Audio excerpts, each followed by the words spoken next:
I didn't even notice I'm a just thing. going to erase the whole thing there. Where's it? What do you say we head on over to the new zoo? Let's do it. Neil Anderson is going to be here. There he is. Hi, Neil. How you doing? Yeah, pretty good. Beautiful morning. Great day to visit the zoo. It'll be, I think it's going to be around 80. So, you know, especially with these cooler mornings, the animals are real active, and especially in the evening too. So it's a great time to come and visit the zoo. You know, it's really a great time to come and check out the swans, because it won't be long that our swans will probably be here for, I'm thinking about another month, or I should say just our cygnets. You know, the adults will remain here. They're part of our permanent collection. Now, we do have 8 cygnets here, and you call them cygnets, well, you know, once, you know, I should say from when they're hatched all the way up until they're about a year old.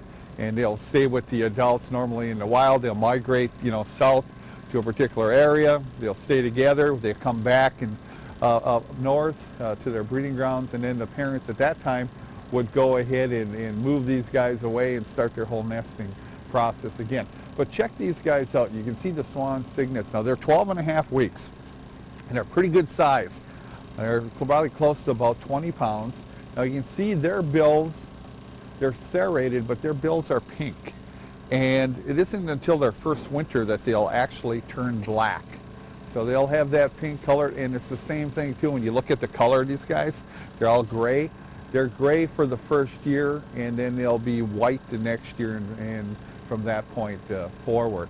But one of the things that we have to watch now, and kind of the timing of this when we move them, you know, to the state of Iowa, because they're released back to the wild, which is a great program for us. But when they turn 15 weeks old, they have the ability to go ahead and fly. Up until that point, they don't. They can't fly. So we're at 12.5 weeks. So when we get to that 15-week period, you know, they're going to go ahead and they'll try to test the water here. And out in the wild, they would do that, take small little test flights, so then they're prepared. You know, once the snow flies, they're going to head south. So what we do is we prepare here an area that we'll feed them.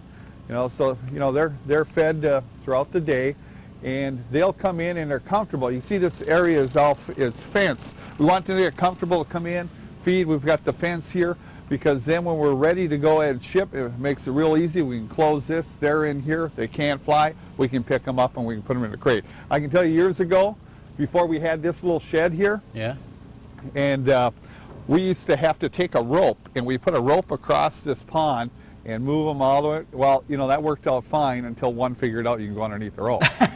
And then I'll tell you, guys, it was really difficult to try to get swans off the pond. So we finally learned over the years, and this works out just fine. Always learning. If you want to check them out, come on out. Neil, thanks a lot. Yeah, always learn. That's one thing. We'll check back with you next hour. See ya.